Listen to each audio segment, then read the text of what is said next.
Hello दोस्तों, स्वागत है आपका हमारे चैनल सिविल मंत्रालय में। दोस्तों, हम यहाँ पे आपको कंक्रीट टेक्नोलॉजी के कुछ प्रीवियस ईयर के पेपर सॉल्व कराने वाले हैं। जी हाँ दोस्तों, जैसा कि आपको पता है, आपने पिछले वीडियो में देखा था कि हम यहाँ पर इस वीडियो सीरीज में हम आपको दो प्रीवियस ईयर पेपर आपको सॉल्व करवाएंगे और प्लस एक सैम्पल पेपर आपको यहाँ पे सॉल्व करवाएंगे दोस्तों, ताकि आपको आने वाले टाइम में कोई भी प्रॉब्लम ना रह पाए आने वाला जो एग्जाम है आपका AKTU का। जी हाँ दोस्तों, हम ये बात किसी कर रहे हैं दोस्तों, हम बात कर रहे हैं जो हमारे सिविल इंजीनियरिंग का मेन या फिर कहीं एक ब्रांच या फिर एक कहीं सब्जेक्ट है जो है कंक्रीट टेक्नोलॉजी, उसके बारे में हम यहाँ पे बात करने वाले हैं। उसके हम यहाँ पे दो प्रीवियस ईयर पेपर सॉल्व करवाएंगे और एक बार एक सैम्पल पेपर भी डाउनलोड करवाएंगे। दोस्तों, आप इस PDF को नीचे दिए गए लिंक से डाउनलोड भी कर सकते हैं। आप इसको डाउनलोड करके आप आसानी से पढ़ भी सकते हैं, बाकी आप यहाँ पे वीडियो भी देख सकते हैं जिससे और आसानी होगी। जी हाँ दोस्तों, अगर हम बात करें तो ये दोस्तों पूरी तरह से अपनी खुद बनाया हूँ ताकि आपको दिन रात मेहनत की हूँ, ताकि आपको आसानी हो एग्जाम देने में और अधिक से अधिक मार्क्स गेन कर पाएँ। जी हाँ दोस्तों, अब हम बात करते हैं आज कौन कौन से क्वेश्चन सॉल्व करने वाले हैं। दोस्तों, जैसे कि हमने पिछले वीडियो में बात करें तो यहाँ पे हमने सेक्शन A के सभी क्वेश्चन यहाँ पे हमने सॉल्व कर चुके हैं। इसको हमने आपको वीडियो अपलोड कर दिया है, पार्ट 1 हो जाएगा। आज इसका पार्ट 2 है दोस्तों। यहाँ पर आप देखेंगे तो यहाँ पे हम आज सेक्शन B के यहाँ पे जो 5 क्वेश्चन हैं इसको हम सॉल्व कराने वाले हैं। जी हाँ दोस्तों, यहाँ पे आपको 5 में से केवल 3 क्वेश्चन करने होते हैं और प्रत्येक क्वेश्चन 7 मार्क्स हो गए, मतलब यहाँ पे आपको 21 मार्क्स मिलने वाले हैं। तो जैसे दोस्तों ये प्रीवियस ईयर पेपर है 2019-20 का है, तो आप इसको सॉल्व करेंगे तो कई सारे क्वेश्चन आपको मिल जाएंगे जो आपको आने वाले में 2021 में आपको देखने को मिल जाएंगे। तो दोस्तों आइए हम चलते हैं, सॉल्व करते हैं पहले क्वेश्चन 2 है। अगर हम पहले क्वेश्चन की बात करें दोस्तों तो यहाँ पहला है write down the names of the important compounds of cement and explain the influence of on each property. दोस्तों यहाँ पे कंपाउंड के बारे में बात की गई है और उसके प्रभाव क्या पड़ते हैं सीमेंट में, उसके गुण को बताना है। फिर सेकंड क्वेश्चन आता है दोस्तों difference between the controlled concrete and ordinary concrete. Control concrete क्या होती है और ऑर्डिनरी कंक्रीट क्या होती है, इसके बारे में बात करेंगे। फिर बात आती है right the factors to be considered for a mix design. तो मिक्स डिजाइन करते समय हम कौन कौन से फैक्टर को कंसीडर करते हैं वो सारी चीज़ें हम देखेंगे यहाँ पे। और यह बात आती है what is the necessary to add gypsum in the manufacturing of cement. Cement को यहाँ पे जिप्सम ऐड करना, सीमेंट को बनाते समय जिप्सम ऐड करना क्यों जरूरी हो जाता है। जी हाँ दोस्तों, क्योंकि ये जो क्वेश्चन है 7 मार्क्स का है, इसलिए यहाँ पे ये छोटे से काम नहीं चलेगा, हम वहाँ पे देखेंगे किस प्रकार लिखा जाएगा। फिर यहाँ पे बात आते हैं, अगला क्वेश्चन आता है what is the readymade concrete and also explain its advantage and disadvantage. जी हाँ दोस्तों, RMC आजकल फेमस है, ये क्वेश्चन आ ही जाता है। आइए हम दोस्तों सभी के बारे में डिटेल बात करते हैं। दोस्तों यदि आप इसमें से कोई एक स्पेसिफिक क्वेश्चन के बारे में आंसर जानना चाहते हैं दोस्तों, नीचे डिस्क्रिप्शन बॉक्स में जाइएगा, वहाँ पे आपको क्वेश्चन मिलेगा, उसके साथ टाइम मिलेगा, वहाँ पे आप क्लिक करके डायरेक्ट उस क्वेश्चन को सॉल्व करते हुए देख सकेंगे। तो जैसा कि दोस्तों हम आ गए हैं सेक्शन B में और हमारा जो पहला क्वेश्चन है वो है question 2A write down the names of important compounds of cement and explain the influence of each on properties of cement. दोस्तों यहाँ पे बहुत सारे बच्चे कंफ्यूज हो जाते हैं जब पूछता है इस बारे में। यहाँ पे दोस्तों लिखा है क्या कंपाउंड्स, और यहाँ पे कभी पूछ लेते हैं इंग्रेडिएंट्स, तो कौन सा आंसर देना है दोस्तों वो बात समझते हैं। दोस्तों जो सीमेंट के कंपाउंड हैं वो 4 ही हैं, जिसको हम बोलते हैं C2S, C3S, C3A और C4AF। अगर इंग्रेडिएंट पूछता है तब दोस्तों हमको सिलिका, मैग्नीशिया, एल्युमिनियम और अदर चीज़ें यहाँ पे लिखनी है, लेकिन यहाँ पे कंपाउंड पूछा है तो यहाँ पे आपको जो बोक कंपाउंड होते हैं उसी के बारे में लिखना है। तो अगर हम बात करें बोक कंपाउंड क्या है, तो यहाँ पे दोस्तों आप 4 कंपाउंड मिलते हैं जो क्लिंकर में हमारे होते हैं। अगर इंग्रेडिएंट ऑफ क्लिंकर पूछे तब भी आपको यही पे लिखना है, अगर क्लिंकर के बारे में पूछता है तब भी आपको यही चारों चीज़ लिखनी है। देखिए यहाँ पे पहला क्या आता है ट्राई कैल्शियम सिलिकेट। इसका जो फार्मूला होता है दोस्तों 3CaO.SiO2। यहाँ पे मतलब इसको हो गया कैल्शियम, यहाँ पे होगा सिलिकेट, और 3 कैल्शियम है तो इसलिए यहाँ पे ट्राई कैल्शियम सिलिकेट लिखा गया है। इसको अगर हम छोटे नंबर लिखना चाहते हैं तो यही होता है C3S। इसका जो परसेंटेज होता है सीमेंट में दोस्तों होता है 25 से 50%। अगर हम और आगे बात करें डाई कैल्शियम सिलिकेट की, तो इसका जो फार्मूला था दोस्तों होता है 2CaO.SiO2। तो यहाँ पे दोस्तों कैल्शियम हो गया, सिलिकेट हो गया, 2 है तो यहाँ पे इसलिए डाई लगा हुआ है, तो इसलिए यहाँ पे इसका फार्मूला बनता है C2S। और इसकी जो परसेंटेज है सीमेंट में वो होती है 20 से 45%। अगर और हम आगे चलते हैं तो यहाँ पे दोस्तों आपको मिलता है ट्राई कैल्शियम एल्यूमिनेट। अब दोस्तों यहाँ बात करें ट्राई कैल्शियम मतलब 3 कैल्शियम होगा और 1 एल्यूमिना होगा, तो 3 कैल्शियम 3CO और L2O3। इसको अगर हम शॉर्ट फॉर्म लिखते हैं C3A, तो इसका जो परसेंटेज होता है दोस्तों होता है वो 5 से 12%। ये दोस्तों ध्यान दीजिए, कहीं कहीं एग्जाम में पूछ सकता है और थ्योरी में अगर आपको यहाँ पूछ रहा है तो आसानी से अगर याद रहेगा तभी आप लिख पाएंगे, नहीं तो भूलते ही रह जाएंगे कितना परसेंटेज होता है। अब बात आती है दोस्तों यहाँ पे कि टेट्रा कैल्शियम एल्यूमिनोफेराइड। अब यहाँ पे आ गया टेट्रा मतलब कि 4, तो कैल्शियम हो गया, 4 कैल्शियम हो गया, एल्यूमिना हो गया, साथ में फेराइड भी है। तो इस प्रकार अगर हम इसको छोटा फॉर्म लिखना चाहें तो C4AF। देखिए 4 कैल्शियम एल्यूमिनोफेराइड, इसका जो परसेंटेज दोस्तों 6 से 12 है। लेकिन दोस्तों पूछा था कि हमको सभी के बारे में ईच प्रॉपर्टी, सभी के बारे में सीमेंट में क्या क्या प्रॉपर्टीज प्रभावित करती हैं उसके बारे में हमको लिखना है। तो इसको इसलिए तो यहाँ पे 7 नंबर में दिया गया है। तो आइए हम दोस्तों एक एक करते हैं। दोस्तों यहाँ पे हो सकता है आपको ज़्यादा देखने को मिले, लेकिन दोस्तों अगर आप यहाँ ज़्यादा देखेंगे तभी आप वहाँ एग्जाम में थोड़ा कर पाएंगे। अब यहाँ बात है ट्राई कैल्शियम सिलिकेट। पहला बात करते हैं C3S की, 25 से 50% जो होता है। अब ये क्या करता है, देखिए, it is considered as a very good strength compound, it enables the clinker to grind. अब यहाँ पे क्या आ रहा है, गिजली। अब यहाँ पे आ रहा है कि ये क्या होता है, कंसिडर एक अच्छी स्ट्रेंथ वाला कंपाउंड माना जाता है, क्योंकि ये हमको कंपाउंड स्ट्रेंथ भी देता है। और ये एक क्लिंकर को क्या करता है, आसानी से, मतलब कि आसानी से पिसने योग्य बनाता है, ताकि हमारी जो क्लिंकर आसानी से पिस उठे और महीन फार्म हमको फाइनेंस मिल जाए। अब आ जाती है अगला, it hydrates rapidly generates high heat and develop early hardness and strength. जी हाँ दोस्तों, जो हमको 10 घंटे में जो हमको मिलता है वो इसी कारण मिलता है। 10 से जो आगे स्ट्रेंथ मिलता है वो इसी कारण मिलता है, क्योंकि ये क्या आता है, जल्दी से हाई हीट जनरेट करता है, मतलब इसमें उसमें ज़्यादा निकलती है और जल्दी से जो जम जाता है और स्ट्रेंथ भी देता है। ये सारी चीज़ें होती हैं इसके कारण। अब बात आती है, it increase the resistance of freezing and thawing. ये क्या मतलब है दोस्तों, फ्रीजिंग एंड थॉविंग का? फ्रीजिंग मतलब जमना और थॉविंग मतलब विलगन, इसको बोलते हैं विगलन, मतलब कि जब गलना को बोलते हैं विगलन। तो ये उस प्रभाव को कम करती है, क्योंकि टेम्परेचर के वेरिएंस कारण ये सारी चीज़ें होती हैं, तो उसके प्रभाव को ये क्या करती है, कम करती है। इसका नाम क्या है, C3S में ये चीज़ पाया जाता है। अगर हम C3S सीमेंट को, rising the C3S cement beyond specific limit the heat of hydration increase. जैसे हमने बताया कि अर्ली स्टेज में क्या करता है, हाई हीट जनरेट करता है। अगर हम इसकी सीमेंट की इसमें C3S की मात्रा बढ़ा दें सीमेंट में, तो उसका क्या होगा, हीट ऑफ हाइड्रेशन क्या होगा, बढ़ जाएगा। आगे और आगे बात करें तो the hydration of C3S is mainly responsible for 7 days strength and hardness. जैसे हमने बताया अर्ली स्ट्रेंथ के लिए यूज किया जाता है, जैसे 7 दिन की जो स्ट्रेंथ आती है वो केवल C3S के कारण आती है, और जो जमता है या स्ट्रेंथ आता है वो भी वही बात हो रही है कि C3S के हाइड्रेशन के कारण ही होता है। C3S क्या है दोस्तों, ट्राई कैल्शियम सिलिकेट। अब यहाँ पे आती है, the C3S is responsible not only for the gain of strength at early ages but contributes considerably up to 28 days. मतलब दोस्तों ये केवल 7 ही दिन तक या फिर 7 ही दिन तक ये स्ट्रेंथ नहीं देती है, उसके आगे भी देती है, धीरे धीरे देती रहती है। कब तक, 28 दिनों तक। और इसका जो हीट ऑफ हाइड्रेशन है दोस्तों, जिसकी हीट निकलती है 1 ग्राम सीमेंट से 500 जूल यहाँ पे हीट निकलती है। ये यहाँ पे बात आती है, ये भी कुछ भी एग्जाम में पूछ लेता है। अब आती है डाई कैल्शियम सिलिकेट, जो सेकंड इंपॉर्टेंट फैक्टर है हमारा सीमेंट का। तब ये आता है, इसका जो परसेंटेज है 20 से 45% है, 20 to 45। अब इसका प्रॉपर्टीज क्या है, ये क्या करता है, it hydrates and harden slowly and take long time to add to the strength, it is responsible for ultimate strength. अब क्या है, ये क्या होता है, हाइड्रेट मतलब धीरे धीरे होता है, जमता भी धीरे धीरे है, और क्या होता है, take a long time to add strength, मतलब कि सीमेंट को स्ट्रेंथ प्रदान करने में बहुत लंबा समय लेता है। इसके कारण जो हमारी सीमेंट आती मेरे जो हमारा स्ट्रेंथ आता है उसको बोलते हैं अल्टीमेट स्ट्रेंथ। जी हाँ दोस्तों, 28 डेज के बाद जो, या फिर सालों तक जो स्ट्रेंथ आती है, 1 ईयर तक या फिर उसके 2 ईयर तक, मोर देन 28, वो आती है C2S कारण, क्योंकि ये धीरे धीरे जमता है और ये लॉन्ग टाइम तक प्रोसेस चलता रहता है। It imparts resistant to chemical attack, rising C2S C3S content in cement, reduce earlier strength and also increase heat of hydration. अब ये क्या बोल रहे हैं दोस्तों, यह कर रहा है कि इससे भी केमिकल अटैक से सीमेंट को रजिस्ट करती है। अगर हम C2S की मात्रा बढ़ा दें सीमेंट में तो क्या होगा, रिड्यूस अर्लियर स्ट्रेंथ, क्या होगा, अर्लियर स्ट्रेंथ जो हमको जल्दी स्ट्रेंथ मिल रही है वो कम हो जाएगा, लेकिन हमारा हीट ऑफ हाइड्रेशन भी कम हो जाएगा। इसलिए दोस्तों लो हीट जो सीमेंट होती है उसमें हम C2S की मात्रा अधिक रखते हैं। It contribute to C2S start from 14 days and remains up to 1 year and और सो ऑन। जैसे हम बोला कि हमने वही 28 बताया था, 14 दिन से ही अपना स्ट्रेंथ में कंट्रीब्यूशन देने लगती है और 1 साल या फिर उसके अधिक तक भी ये चलता रहता है। अब बात आती है यहाँ पे, after 20 days the gain of strength due to C2S। अब देखिए C2S का 28 डेज बाद स्ट्रेंथ आती है, अगर उस पर हम बात करें हीट ऑफ हाइड्रेशन की, तो वो भी 260 जूल पर ग्राम होता है। यहाँ मतलब इसकी हीट ऑफ हाइड्रेशन कितनी होगी, 260 जूल पर ग्राम। और दोस्तों अगला कंपाउंड हमारा आता है ट्राई कैल्शियम एलिमेंट, जिसको हम बोलते हैं C3A, 5 से 12% ये होता है, 5 to 12%। अब ये क्या काम करता है वो भी ध्यान देना है। It rapidly reacts with water and responsible for flash set of finally ground clinker. जी हाँ दोस्तों, जैसा कि ये क्या करता है, रैपिडली रिएक्ट करता है किसके साथ, वाटर के साथ है, मतलब वाटर से पहले जो रिएक्शन करता है ये C3A के कारण। अब ये क्या करता है, इसको हम फ्लैश सेट बोलते हैं। जैसे 30 मिनट के बाद हमारा सीमेंट जमना स्टार्ट हो जाता है, तो उसके लिए ये हमारा ज़्यादा रिस्पॉन्सिबल होता है।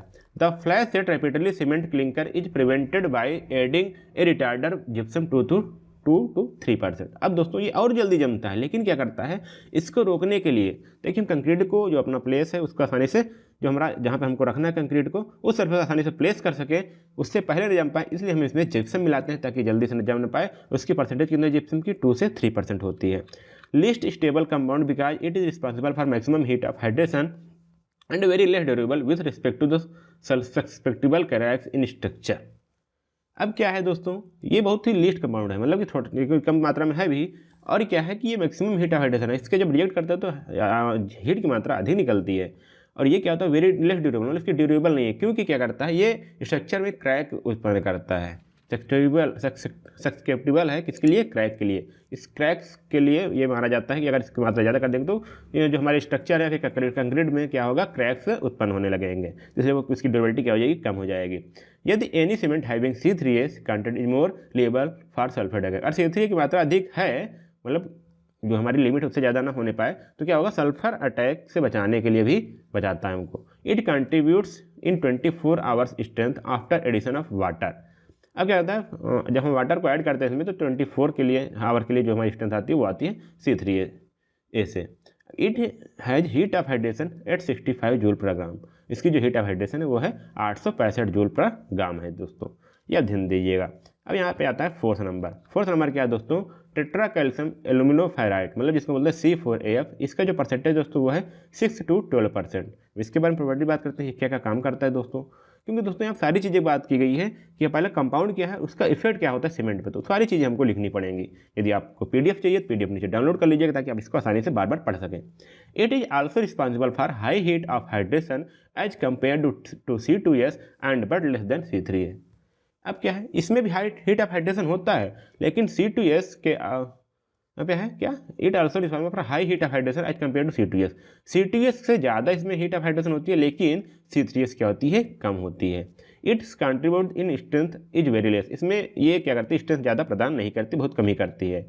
It having contribution with in 24 hours to adding water to the cement, मतलब कि जब सीमेंट को वाटर को ऐड करते हैं सीमेंट में तो 24 घंटे में जो स्ट्रेंथ आती है वो आ सकती है, बस उसी में थोड़ा बहुत इसमें ये कंट्रीब्यूट कर देता है अपना। और इसकी जो हीट ऑफ हाइड्रेशन है दोस्तों वो है 420 जूल पर ग्राम है। तो हीट ऑफ हाइड्रेशन कितना है, 420 मतलब 420 जूल पर ग्राम है। तो इस बार दोस्तों हमारा पहला क्वेश्चन यहाँ पे सॉल्व होता है। अब बात करते हैं दोस्तों क्वेश्चन 2 का B। दोस्तों ये वीडियो थोड़ा लंबा जाएगा, आप इसको आराम से लगा लीजिए, सुनते रहिए और देखते रहिए, बस आपका क्वेश्चन सॉल्व होता रहेगा। अब यहाँ क्वेश्चन क्या है, difference between the control concrete and ordinary concrete. अब यहाँ साधारण कंक्रीट क्या होती है, कंट्रोल कंक्रीट होती है, इसके बारे में हमको दोनों में अंतर लिखना है। तो डिफरेंस लिखने में दोस्तों अच्छा उपाय यही है कि दोनों बगल बगल लिख दीजिए और उसमें हमको लिखना चले जाएँ। और दोस्तों यहाँ पे 7 नंबर क्वेश्चन है, तो इस बार हमको कुछ लिखना भी पड़ेगा। पहला क्या है, कंट्रोल कंक्रीट। तो कंट्रोल कंक्रीट में हम लिखेंगे, control concrete is defined on the basis of wait.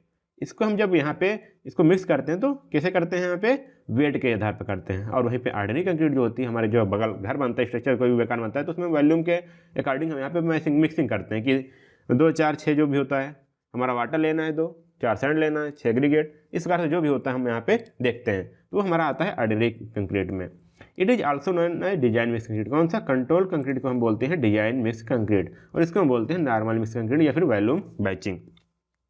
अब यहाँ पे आगे बात करें तो इट इज परफॉर्मेंस। कौन सा, कंट्रोल कंक्रीट की बात करें तो यहाँ पे आएगा, इसको हम बोल सकते हैं CC control concrete. It is performance based concrete where the choice of ingredients and proportion are left to the designer to be decide. मतलब कि इसको हम परफॉर्मेंस बेस्ड, मतलब कि हमने परफॉर्मेंस पे इसको मिक्स करते हैं, और जो इसका इंग्रेडिएंट्स है कितना हमको डालना है वो कौन डिजाइन करता है, इंजीनियर करता है, या फिर कोई डिजाइनर डिसाइड करता है कितने इसमें किस मात्रा में या क्या प्रोपोर्शन में कौन सा इंग्रेडिएंट लेना है। वहीं पर जो हमारा ऑर्डिनरी कंक्रीट है इसको हम OC बोल सकते हैं।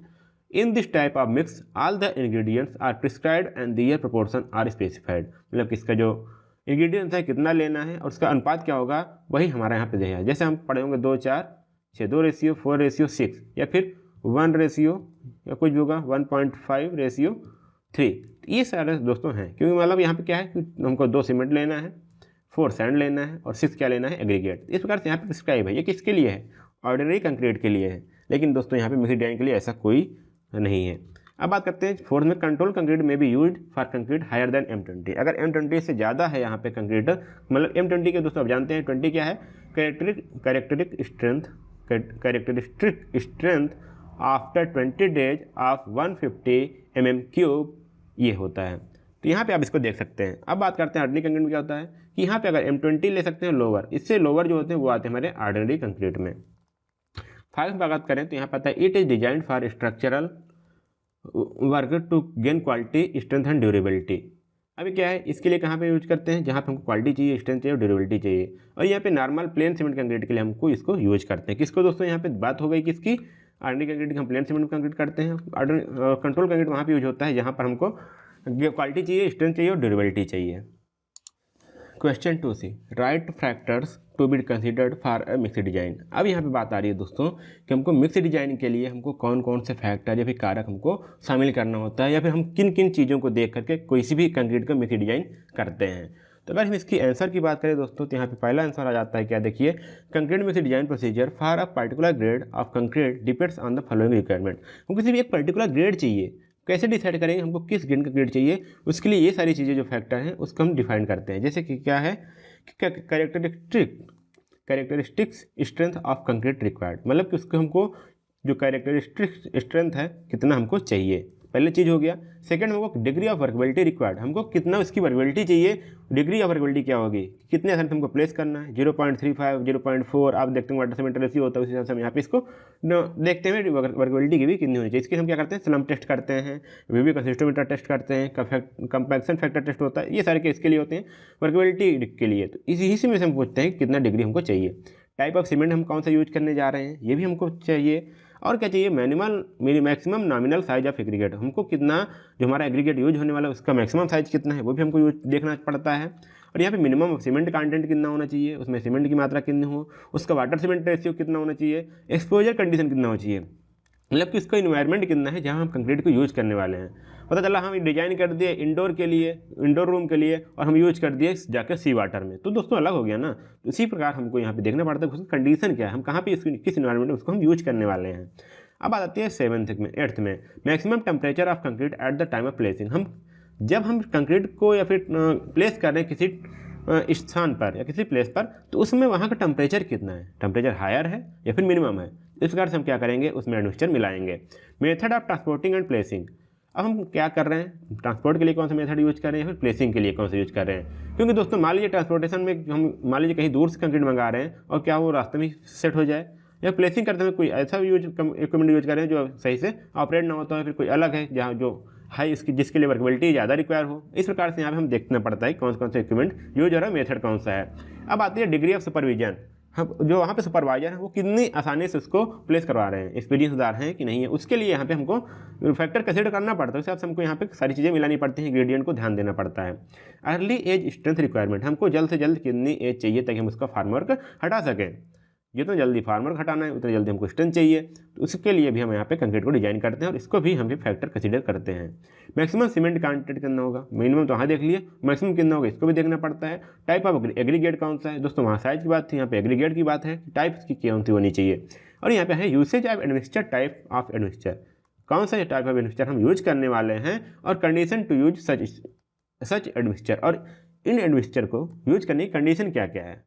ये सारी चीज़ें हमको यहाँ पे इतनी चीज़ें आ जाती हैं कि जो हमको फैक्टर को कंसीडर करना होता है। अब दोस्तों ये सारे क्वेश्चन सॉल्व हो गए। अब आते हैं क्वेश्चन 2D। दोस्तों आप ध्यान दीजिएगा, सेकंड में दोस्तों 5 क्वेश्चन दिए, इसमें केवल 3 ही क्वेश्चन करने हैं, प्रत्येक क्वेश्चन कितने का है, 7 नंबर, मतलब 21 नंबर आपको यहाँ पे मिलने वाला है।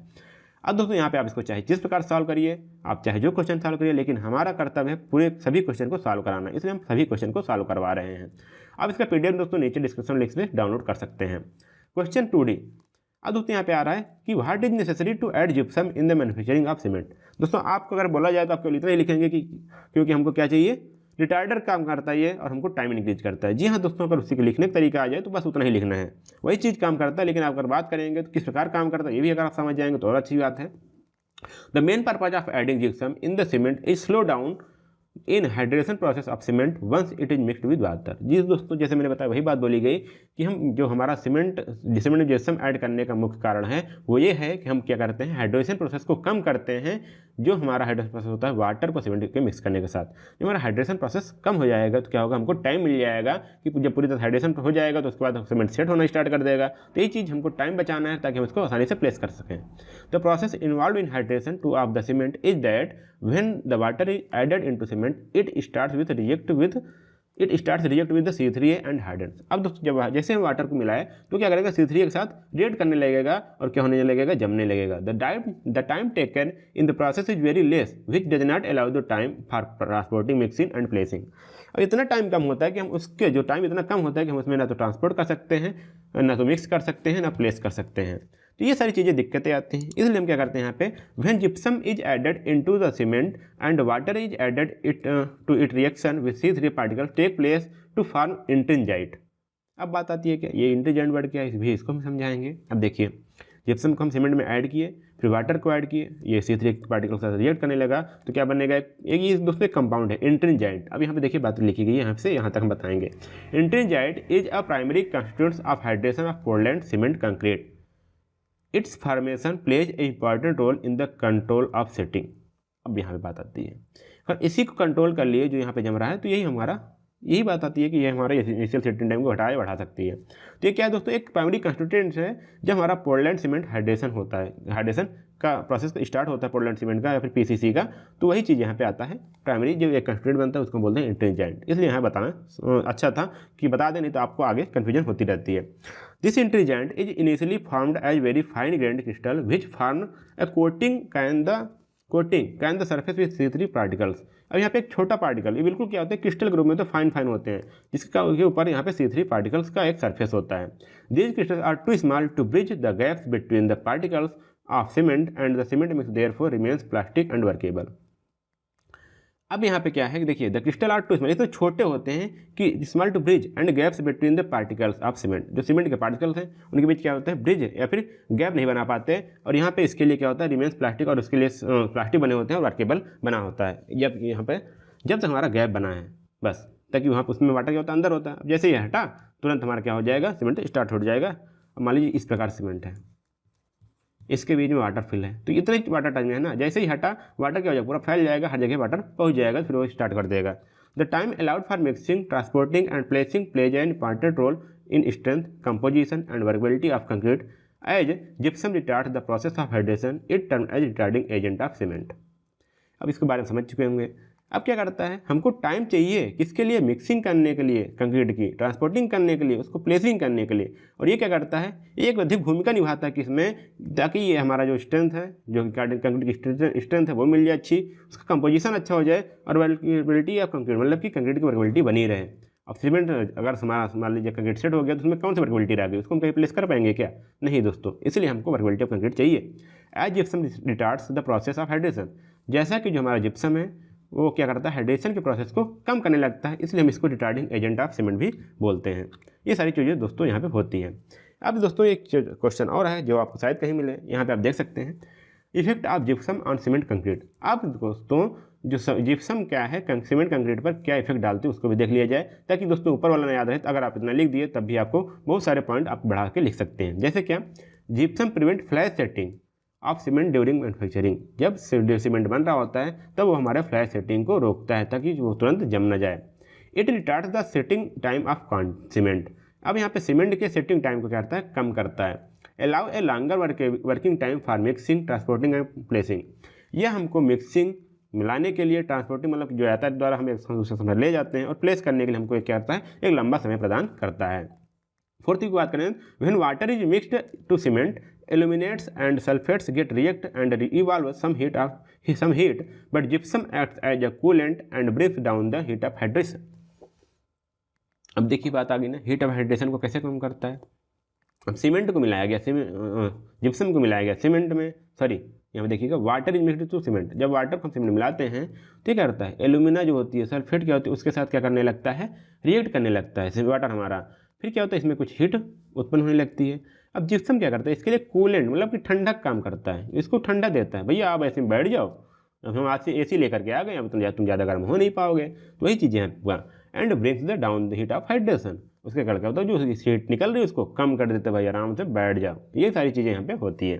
अब यहाँ 5 की बात करते हैं हम। 5 में बात करें, gypsum cement possess considerably greater strength and hardness when compare to non gypsum cement. यदि हम किसी सीमेंट में जिप्सम मिलाए हैं तो वो क्या करेगी, अधिक स्ट्रेंथ देती है और हार्ड भी सही होती है। लेकिन वहीं पे किसकी तुलना में, जब हम सीमेंट को नहीं मिलाते हैं तब। Water required in gypsum based cement for hydration process is less. Water required क्या होता है, हमारा वाटर रिक्वायर्ड होता है in gypsum based cement for hydration process less, जिसमें हम जिप्सम बेस्ड, जिसमें सीमेंट में हम जिप्सम मिलाएं उसमें वाटर भी कम यूज होता है, किसके लिए, हाइड्रेशन प्रोसेस के लिए, उसमें हम वाटर को कम यूज करना पड़ता है। इस पर हमारा यहाँ पे बात आती है इफेक्ट ऑफ जिप्सम की। अब आ जाती है दोस्तों question 2E, what is ready mix concrete, also explain its advantage and disadvantages. और रेडी मिक्स कंक्रीट क्या है, इसके एडवांटेज और डिसएडवांटेज क्या है, उसको भी हम यहाँ पे समझ लेते हैं। दोस्तों RMC आजकल बहुत ही फेमस वर्ड है, क्योंकि आप कहीं भी हाईवे या फिर कहीं कंस्ट्रक्शन वर्क देखते होंगे तो हमेशा एक ट्रांजिटर आता है जिसमें हम कंक्रीट भरा होता है जो गोल घूमता रहता है, अलग गाड़ी होती है उसमें कंक्रीट भरी होती है, तुरंत आती है, आपने जहाँ काम करना हो तो वहाँ पर रखती है, प्लेस करती है, फिर वो चली जाती है, तो उसी को हम बोलते हैं रेडी मिक्स कंक्रीट। वहाँ पर डिजाइन हुआ पूरा तैयार हुआ कंक्रीट आता है। अब यहाँ बात करते हैं उसके बारे में आसानी से और डिटेल में जान पाएंगे। Ready mix concrete is a ready to use material. अब देखिए दोस्तों, रेडी टू मीन मतलब कि हमेशा रेडी होता है, बस आपको केवल क्या करना है, यूज करना है। Material which is a mixture of cement, sand, aggregate and water. इसमें क्या है, जो कंक्रीट है दोस्तों वही तो है, सीमेंट, सैंड, एग्रीगेट और वाटर का हमारा मिक्सचर होता है कंक्रीट, वही हमारा क्या है, रेडी मिक्स कंक्रीट। लेकिन ये क्या होता है, रेडी टू यूज होता है। RMC दोस्तों इसी को हम बोलते हैं RMC, ready mix concrete, is a type of concrete which is mixed in a batching plant according to the specification of the customer and delivered to the site by use of transient mixture as it away from the construction site। अब बात आती है क्या, तो एक यहाँ पे mix special होती है, मतलब बैचिंग प्लांट, यहाँ पे कोई एक अलग प्लांट लगाया जहाँ पे इसको मिक्स किया जाता है, किसके अकॉर्डिंग, जो हमारी कस्टमर जो हमारा यहाँ पे लेने वाला उसकी क्या विशेषताएं हैं, उसको क्या चाहिए, उसके अकॉर्डिंग यहाँ पे उसको मिक्स किया जाता है, तैयार किया जाता है और डिलीवर किया जाता है। यदि वो कंस्ट्रक्शन साइट से बहुत दूर है तो ट्रांजिएंट मिक्सचर द्वारा यूज करके उसको साइट पर भेजा जाता है। RMC is a new concrete concept in Indian construction industry।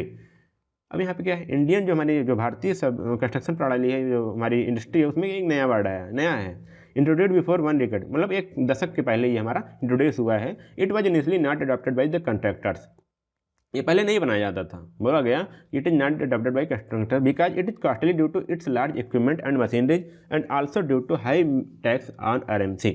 3 चीज़ें आ गई दोस्तों, क्योंकि इसमें क्या है, ये कास्टली क्यों लिए, यहाँ पे लार्ज इक्विपमेंट लगते हैं, मशीनरी भी अधिक लगती हैं, और शुरुआत में क्या था कि इसमें क्या था, टैक्स क्या था, हाई था। Easy availability of man power at cheaper rate but is as time elapsed they understood that the in large or medium scale project it is cheaper as it is require less time less man power. क्योंकि पहले क्या होता था कि हमारे जो यहाँ पे क्या हुआ कि जो लेबर रेट है वो भी हमारी क्या थी, सस्ते थे, लेकिन जैसे जैसे टाइम चलता गया हम लोग समझ गए कि यहाँ पे चाहे लार्ज मीडियम हो, चाहे लार्ज स्केल पे, चाहे मीडियम स्केल प्रोजेक्ट हो, लेकिन यहाँ चीपर पड़ता है, सस्ता पड़ता है, क्योंकि यहाँ पे कम समय की आवश्यकता पड़ती है, कम समय की आवश्यकता पड़ती है, कम मैन पावर मिलती है, मतलब हमको कम लोग चाहिए, हाई स्ट्रेंथ मिलता है compare to the site mix concrete, मतलब किसकी तुलना में, हम जब इसको साइड पे मिक्स करते हैं उसके तुलना में। So ultimately is time saving for and cheaper, इसलिए क्या होता है, एक टाइम सेविंग हो जाता है और इसलिए क्या हो जाता है, सस्ता हो जाता है।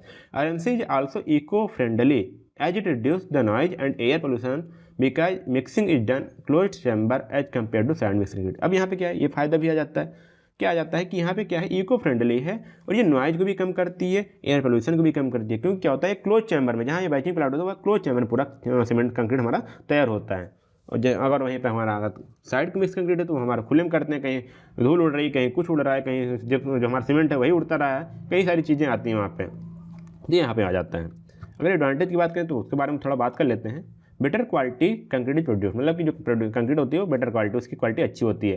Elevation of storage space for basic material at side, जो साइड पर है, जैसे मान लीजिए अभी हम साइड मिक्स कंक्रीट होगा तो उसके लिए हम एग्रीगेट अलग यूज करेंगे, स्टोर करेंगे, सैंड अलग स्टोर करेंगे, बात है, और बात ये आती है सीमेंट के अलग स्टोर करेंगे, और अगर एडमिक्सचर यूज करना है और सारी जो चीज़ें हैं वो अलग स्टोर करेंगे, तो उसके लिए यहाँ पे स्टोरेज स्पेस को यहाँ पे कोई जरूरत नहीं पड़ती, बैचिंग प्लांट से मिल के आया, हम यहाँ पे प्लेस कर दिए।